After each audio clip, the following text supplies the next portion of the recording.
मित्रों नमस्कार।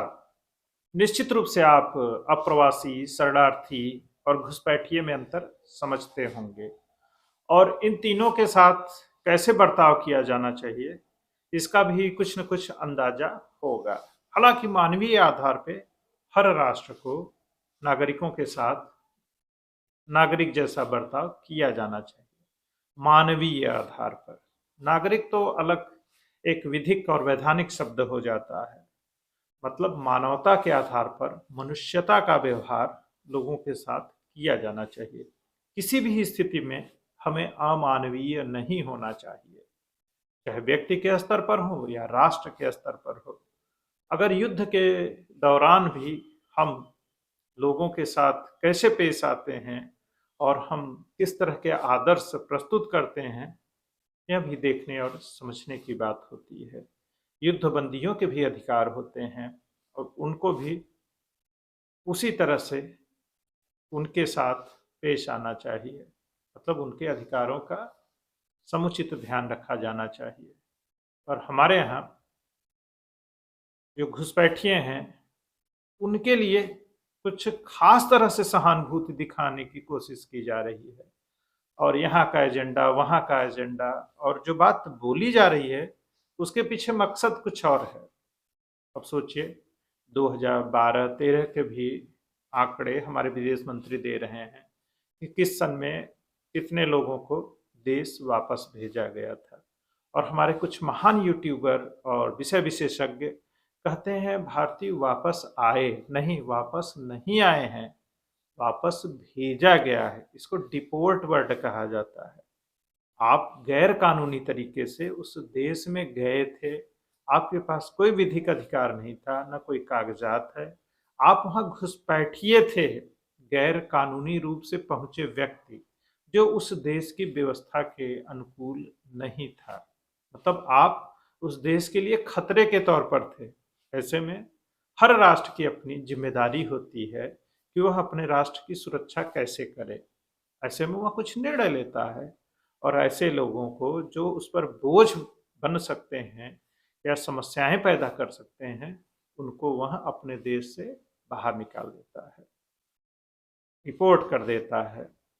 अब वह चाहे कोई भी देश हो, और तमाम ऐसे देश जो ये नहीं कर पाए, उसका खामियाजा वह भुगत रहे हैं। अब हमारे देश का कोई नागरिक है, किसी दूसरे देश में गलत तरीके से जाता है, वहाँ अपराध करता है, तो हमारे देश का नागरिक है क्या हम इसलिए उसका समर्थन करेंगे? या हमारे देश में कुछ ऐसे अराजक तत्व जो दूसरे देशों से आ गए हैं और वो न तो शरणार्थी हैं न अप्रवासी हैं, मतलब वो यह बताए ही नहीं कि वह दूसरे देश के नागरिक हैं, प्रॉपर चैनल से वो नहीं आए हैं, तो ऐसे लोगों को तो घुसपैठिए ही माना जाता है ना। और वह तरह तरह की समस्याएं पैदा करते हैं। उनका कोई ढंग का रिकॉर्ड नहीं होता, कितने लोग आए हैं, कैसे आए हैं, बस एक अंदाजा लगाया जाता है।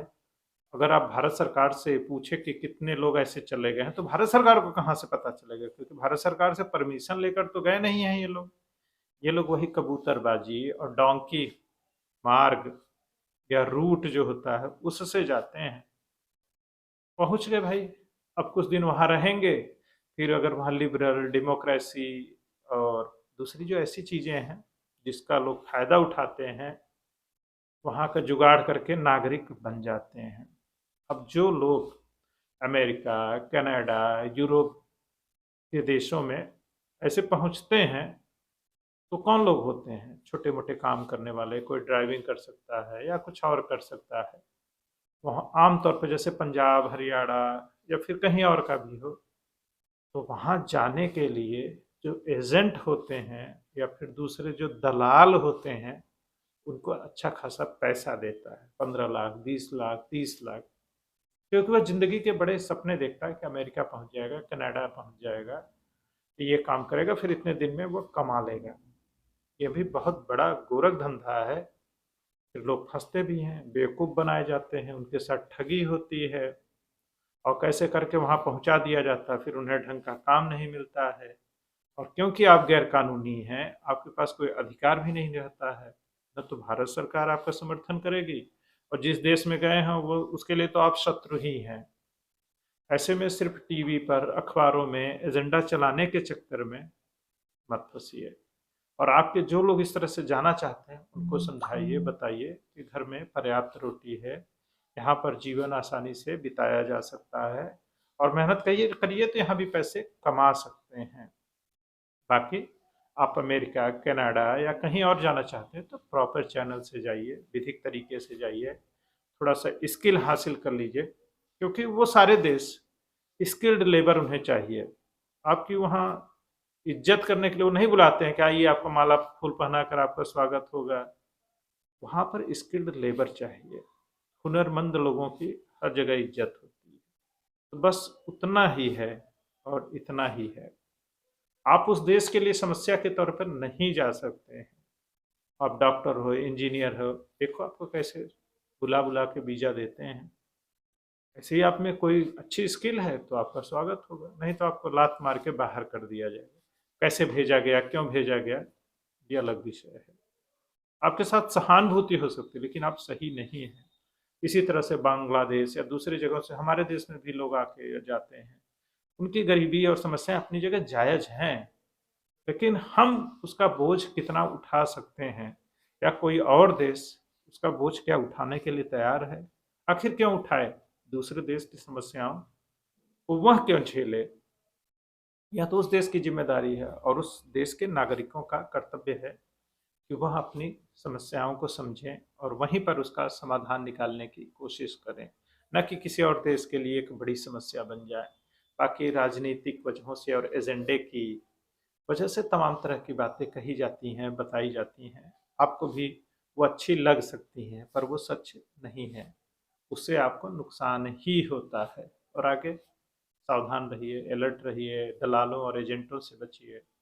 जितना है उसी में काम चलाइए, नहीं तो हुनर हासिल करिए और स्किल के साथ जरूर जाइए, वीज़ा लेकर जाइए। और सरकारी आंकड़ों में रहिए, उल्लिखित रहिए, लिखित दस्तावेज ऑथेंटिक आपके पास होना चाहिए। आपको ढेर सारी शुभकामनाएं, जहाँ भी रहिए अच्छे काम करिए और खूब विकास करिए, आगे बढ़िए। इसी के साथ जय हिंद, जय भारत, वंदे मातरम।